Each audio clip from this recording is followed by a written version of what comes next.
Perang Banjar adalah konflik terbesar yang terjadi di Kalimantan Selatan antara tahun 1859 dan 1906. Perang ini dipicu oleh ketegangan antara Kesultanan Banjar dan Belanda yang semakin meningkat karena campur tangan kolonial dalam urusan kerajaan. Konflik ini menjadi salah satu perlawanan penting melawan kekuasaan kolonial di Indonesia dan menunjukkan semangat rakyat Banjar dalam mempertahankan kedaulatan mereka. Perang Banjar terjadi di Kalimantan Selatan berlangsung dari tahun 1859 hingga 1906.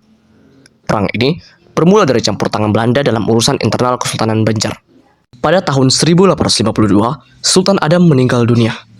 Meskipun ia telah menunjuk Pangeran Hidayatullah sebagai penerusnya, Belanda malah mendukung Pangeran Hitam Jidillah yang dianggap lebih mudah dikendalikan. Penunjukan ini memicu kemarahan masyarakat Banjar karena dianggap sebagai penghinaan terhadap kedaulatan Kesultanan Banjar dan memperkuat pengaruh Belanda di wilayah-wilayah tersebut. Perlawanan dimulai pada tahun 1859 di bawah pimpinan Pangeran Antasari yang menentang penunjukan Pangeran Tamjidillah. Pangeran Antasari memimpin serangan terhadap tambang batu bara Belanda di Pengarok dan pos-pos militer lainnya.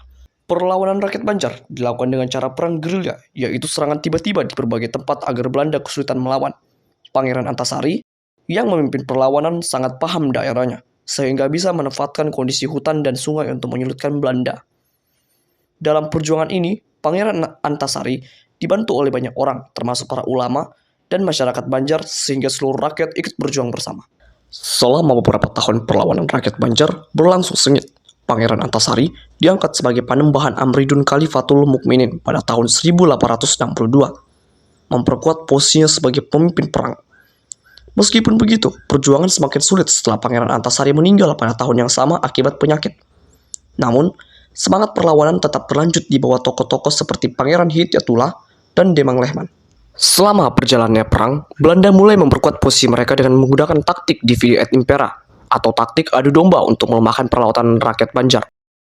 Taktik adu domba yang digunakan Belanda dalam perang Banjar bertujuan untuk memecah kekuatan rakyat dan memperlemah kesatuan mereka dalam melawan penjajah.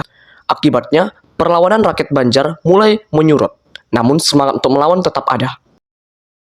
Perlawanan Banjar secara resmi berakhir pada tahun 1906 setelah berbagai upaya Belanda untuk memadamkan perlawanan.